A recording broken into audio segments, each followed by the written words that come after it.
Good morning, everybody. I am here with the amazing psychic Liz Cross. How are you doing this morning? Oh, great. It is super duper early and even earlier for you. Oh, yeah, it's even earlier for me. I'm at my secret mountaintop hiding location out in somewhere, undisclosed location.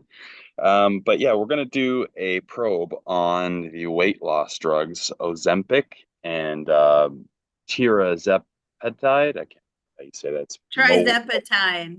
Trizepatide, and it's the Mohern is the other name of it. So we're going to do a little probe on that. If we can bring in Mei Wen Ho, a resident health expert, Okay. to help us here today. As usual, we thank her for being here. I always appreciate. And yeah, so I mean, they've been all the rage for the last few years.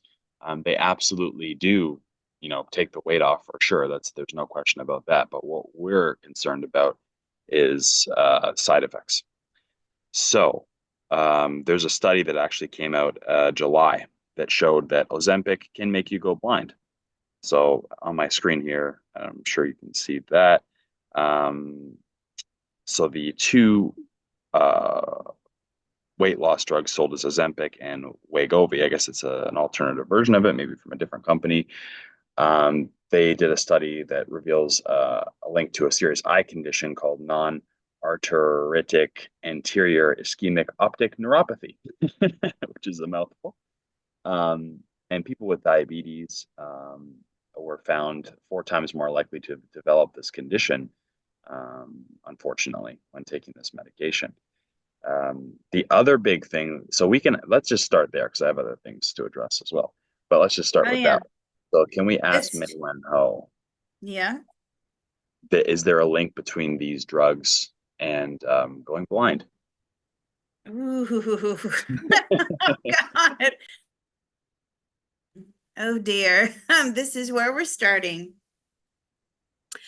And I'm also going to bring in Dr. Michael Mosley because he was big into calorie restriction and fasting. He was the Sure. doctor that went for the long hike Uh-huh. in the burning midday sun in Hmm. Greece, and he passed away. Right. But he liked cutting edge, especially when it came to weight loss. Okay, so May Wen Ho, does the semaglutide, if I'm pronouncing it correctly, does it cause eye problems? Yes, it does. Why?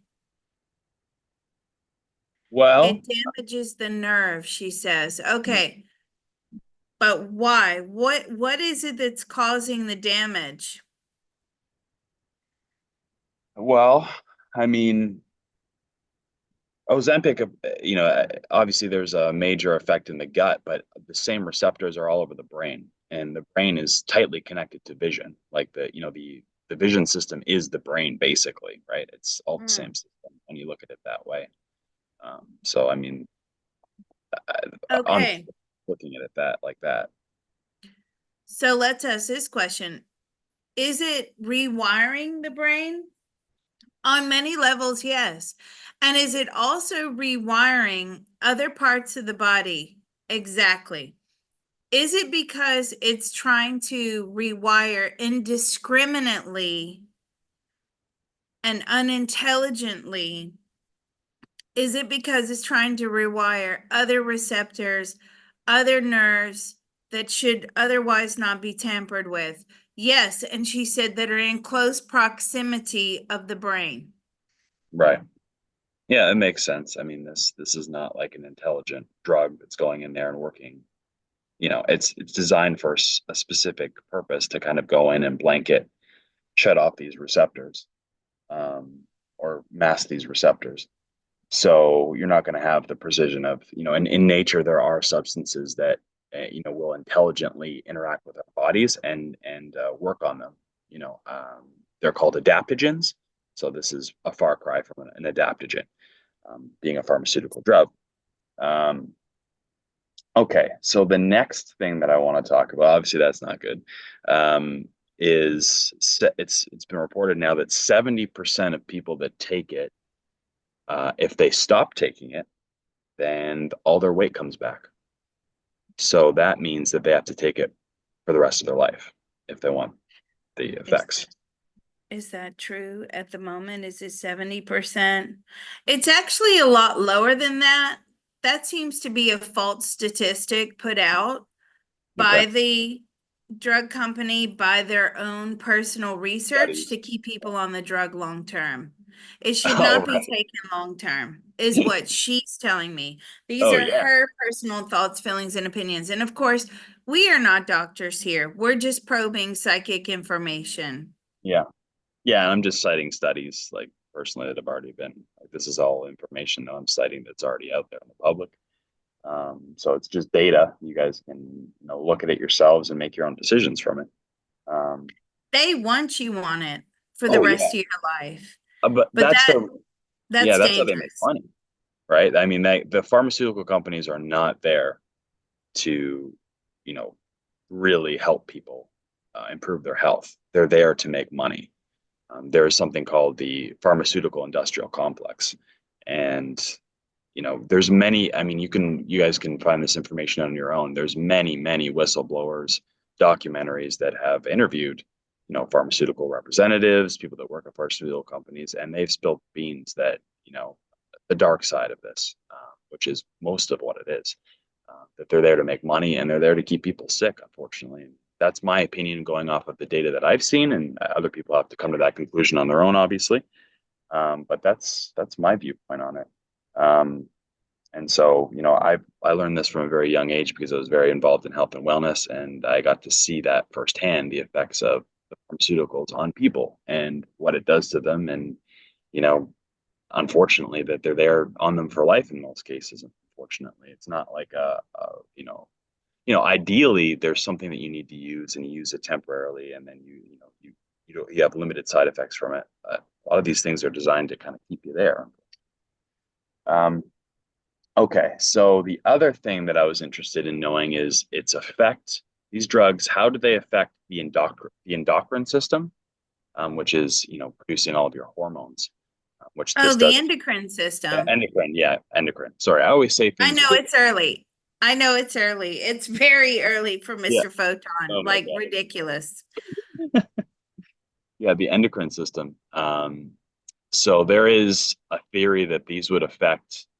I don't know that the studies have been completed on this yet or confirmed, that these drugs would affect negatively the endocrine system, specifically causing mutated cells or cancer-like cells in places like the hypothalamus, the pituitary gland, because of their effects on the brain. Can we ask Maywen how is there going to be any negative effects in the future on the endocrine system? Are there negative effects in the future on the endocrine system? Not if you restrict the usage.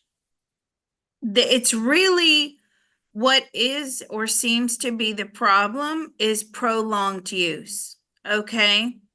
Mhm. Now, I'm asking her, what should the maximum amount of time be on these drugs? Now, according to her, and we're channeling her from the other side, okay, the maximum amount is like 6 months.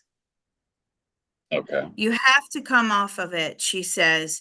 If you want to go back on it in a few months' time for maybe another 2 or 3 months just to get the remainder off, then that's what you need to do. But this taking it long term, according to her, is detrimental. Yeah. It's okay in the short term, but over the long term, your body adapts to functioning in this way that it's not designed to do. Mhm. And that's when it causes malfunction, she says, throughout other systems, right? If one system starts malfunctioning, the other systems start malfunctioning. Right. And then this is where you have a problem with your hormones.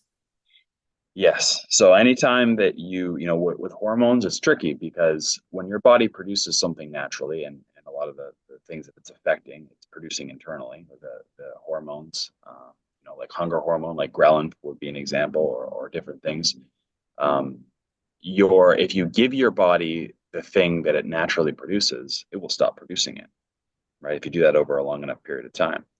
And so anytime that you mess with the hormones, whether you're giving it a direct hormone or messing with that system for a long enough time, the body is wants to conserve energy. So it's like, okay, well, I don't need to do this anymore. I'm just going to get rid of that, and hopefully that's not permanent. In some people's cases, it's really hard to get their hormones kickstarted again. So that may be similar effect that's happening here long term. The other thing I'm concerned about as well is so the root cause of the problem, right? So okay, let's say, all right, so it does work. The weight does come off, and you use it short term, right? And you're not on it long term. The issue I see happening is for the majority of people, they're using this drug to overcome the actual problems that got them there in the first place, whether that's a physical thing, whether that's an emotional thing, whether that's a spirit, you know what I mean, like an energetic thing, emotionally or spiritually or trauma or whatever it is in the specific case of the person, their environment, their lifestyle, their lack of, eating healthy food and exercise or whatever it may be for that specific person, because everybody's different, right? Everybody's situation is different. Because you're not addressing the problem initially, yes, the weight's coming off, but you still have the thing in the first place that was causing the issue. So I think that's, Okay, but yeah. I'm going to take the other side of that coin. But it's not like people haven't tried, right? Oh, I'm They not have saying I haven't tried. tried and tried and tried and tried. They have probably done every single diet out there imaginable. That's the problem because Nothing diets don't work. seems to work. No, the Well, thing is nothing works. no, it's not that nothing works because we are human beings that actually are in an environment that is causing this. This is not a lack of a drug. It's not like when you have a headache, it's a Tylenol deficiency, and it's not when you have type 2 diabetes, it's a weight loss drug deficiency. It all comes down to your environment and lifestyle. Now, the problem is that people don't have the proper information to do the things that will correct this. Mm, That's the real I issue is the disagree. information. I don't think it's information, right? I really don't. We have the information. We know what it takes, right? We know that for, some of us, we need to work out 3, 4 hours a day, No, you don't. eat See, that's very minimal. No, no, no, that's very true. That's very true. Because that's how I have to do it, right? I know, but that's because there's a reason why that is the case, right? It's the hormones are not working Mhm. correctly, so therefore the body has to work extra, extra, extra, extra hard to get the weight off. Oh Because yeah, I'm sure right, they do. it's not that you have to work for it. The problem is that the hormones are malfunctioning. Therefore, when you're dieting and when you're exercising, that doesn't work. That's the problem. Right. And so the But the environment and the lifestyle is dictating how the hormones are functioning. So if you're unaware of that information, then it can look like, yeah, I can exercise all day, I can diet all day, and the weight's not coming off. That's the yeah, issue is but people don't have the information to know that how the hormones are affected by their environment and lifestyle. The I information that understand that. the information that Hold I'm on, talking I about is understand. I do. I understand all that. Okay, I do. But we have to work. We have to raise kids. We have to look after our elderly relatives. We have to run households. We have to go to here, there, and everywhere, right? There's just not that kind of time to grow organic food, to you can't afford it, right? And to sit here and we've already been to all these doctors, right? We I have been guarantee that to every doctor under the sun, and that's right. nobody is giving the answer, Correct. right? Most people see 15 to 20 doctors before they come across this information if they're lucky. I'm telling you that this information is so rare that this is the information that I teach to people, and they're amazed at this information because nobody is talking about it. Now it's starting to come out more and more in the last like 5 to 10 years. There's some big names that are starting to talk about this information, but it has been absolutely non-existent. So the people that I've been taught by, it's true. They see 20 doctors before they come to see them, generally. On I'm telling you. But my point is that we know now how the human body works in nature, right? And we know how alien our environments are right now. And that information is just starting to get out. So It my is. I my agree with caution, you, but okay, we've been to 15, 20 doctors. Now, what are we supposed to do? Are we supposed to just not take the drug? Because we're going to die from weight related issues, especially those people that are diabetic, right? I mean, so what are they supposed to do? Just sit lights around out. and wait? They can't. They can't wait. Right. But if you don't solve the underlying issue, it's just going to happen again. And then you have to stay on the drug forever. So, yes, you can take the drug short Mm. term and it will take the weight off, but it's not solving the issue. So I equate this to fasting. Okay. And fasting is very difficult, especially if you have a family to cook for. You're basically slaving over a nice, lovely hot meal and you can't eat it. It's horrendous. Now, basically with fasting, what you do is the first few days are completely awful. I'm not talking about water fasting. I'm talking about juice fasting. I would never water fast. I'm not that strong. Okay. Plus, I can't just lay down for several days and not participate in life. That's just not even an option for me. So what I think this does is basically it puts you on a fast without the feelings of hunger. And that's how I equate it. Now, when you get on a fast, and I'm not talking, so many people do little 3 and 4 day fasts. That's not good enough. In my book, from what I know about fasting, that's not good enough. Okay. I know that you have to fast until your tongue is clear. And what that means is when you're fasting, your tongue is filmy. It has a terrible white film on it, and it's really detoxing. Everything is detoxing out of the body. And what I know about fasting is when your tongue finally clears, which could be 30 days, it could be 60 days, it could be 90 days, right? That's when your body's finished doing all most of the repair work, and it's okay to start slowly taking in food again.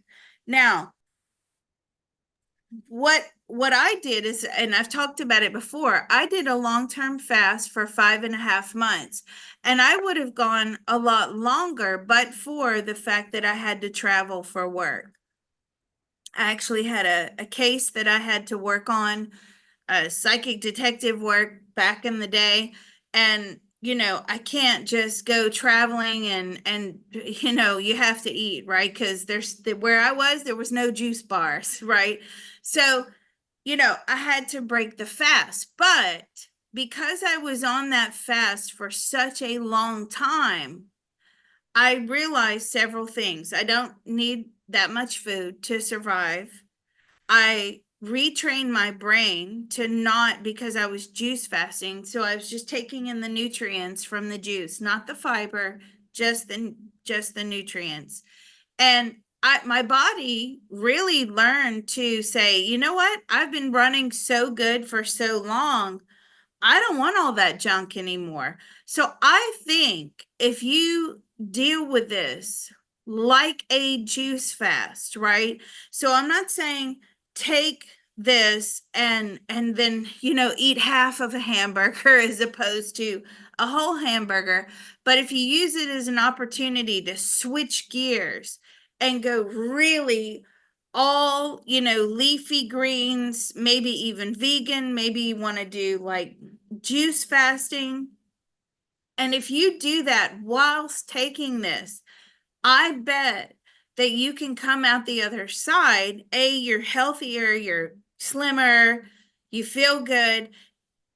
I bet you can come out the other side and make permanent changes. So I think it's the consumption, because people are still eating on this, not much, but what are they eating, right? Are they eating bread? So let's ask May Wen Ho. What about if people, in conjunction with taking this drug, when they do feel hungry or they do force themselves to eat, they're drinking like juice fasts, fasting juices. They're eating really exceptionally healthy, high nutrient foods. Would that make a difference to them when they come off of it? And she says absolutely. So it's an opportunity to retrain the brain, Correct, but you right? change your diet and lifestyle, which you just said. That's part of it. You need to change your diet. So going on the drug short term and not making any changes, you're going to come off it and be in the exact same place. So we're actually talking about the same thing. Wow. So, yeah. So it basically provides people an opportunity to not crave those awful foods. Because as we know, those Now, foods are chemically engineered for you to crave them anyway, right? Because correct. that's how they make money. They make money because you are addicted to certain types of foods So and, and you're buying them. you have a choice. You can take this drug short term and it can artificially lower your hunger and you make your changes while you're doing that. Or Mhm. there's ways to make the changes that do the exact same thing. And I know about them and I've guided people to do them as well. So when you talked about doing the Mhm. juice fast, Mhm. that's a little bit more difficult to do than actually training your body to live off of fat for fuel. So you have to train it to go back to do beta oxidation. So that way, there's two different types of fasting there. So this is more associated with ketosis or even a water fast in the extreme case. But the leptin receptor, we've done a probe on this before. If that's broken, then your body can't tell how much energy it has, whether it has energy or not has energy. And then that affects your ghrelin, which is your hunger hormone. So can we ask Maywen how if your leptin receptor is broken or not malfunctioning correctly, would taking Ozempic and going on a juice fast, would that fix the problem? Ooh, okay. If your leptin receptor is broken or not functioning properly, would going on Ozempic for, minimum of a few months or going on a very long juice fast, would that fix the problem? Yes, ultimately it would fix the problem. Mm. It But you would. made that change with the juice, but only with the juice fast, or making a diet, some sort of change in your diet. So would it fix with just making a change in the diet? No. It's not going to fix on its own, making just changes in the diet. Right. It has to be a state of autophagy, which is what the Ozempic and the semaglutide drugs do. They do put the body in a state of autophagy because you're on this massive calorie restriction. Correct. Right. So you have to do something. Either you put yourself into a state of autophagy or a water fast or changing your diet with like the leptin reset that I know how to do, which is doesn't require either of those things actually. But you have to make a lifestyle change to some degree. So either way, you're making the lifestyle change. Well, Or yeah, I mean, if you're doing this and you're not geared towards making lifestyle changes, then I would say that that's probably a failed experiment, right? well, I think let's be honest, that's what the majority of people that will take this drug, that will be the end game for them, unfortunately.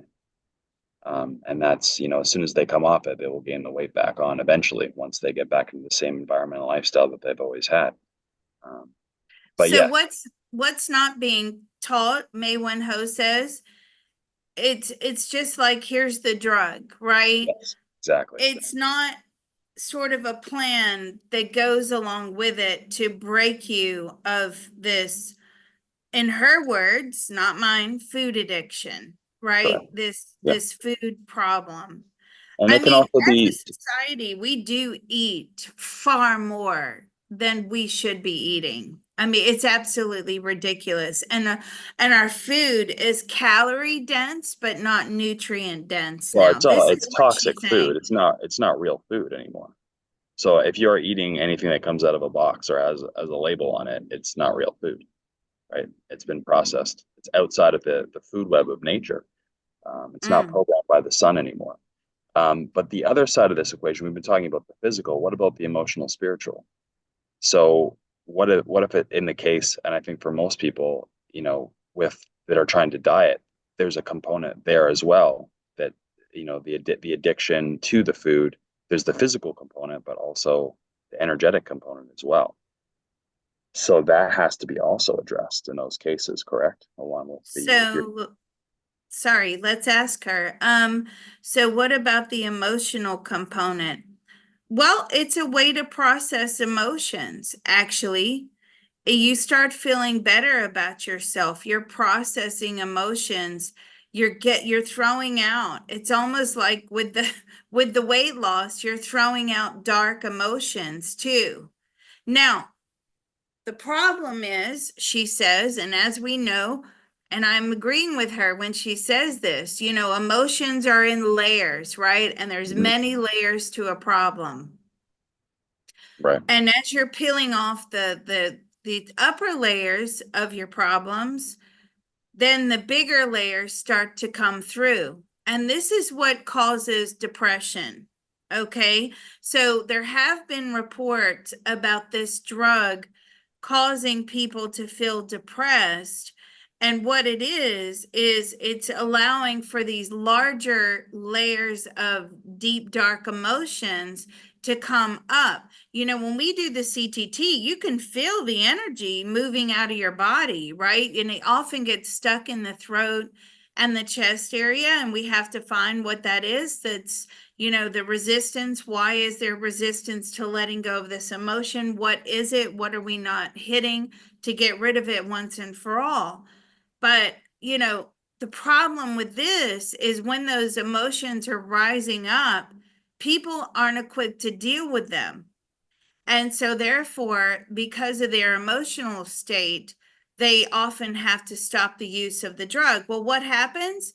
Then your emotions get shoved back down in there again. Because most people with a weight problem, let's ask her this question.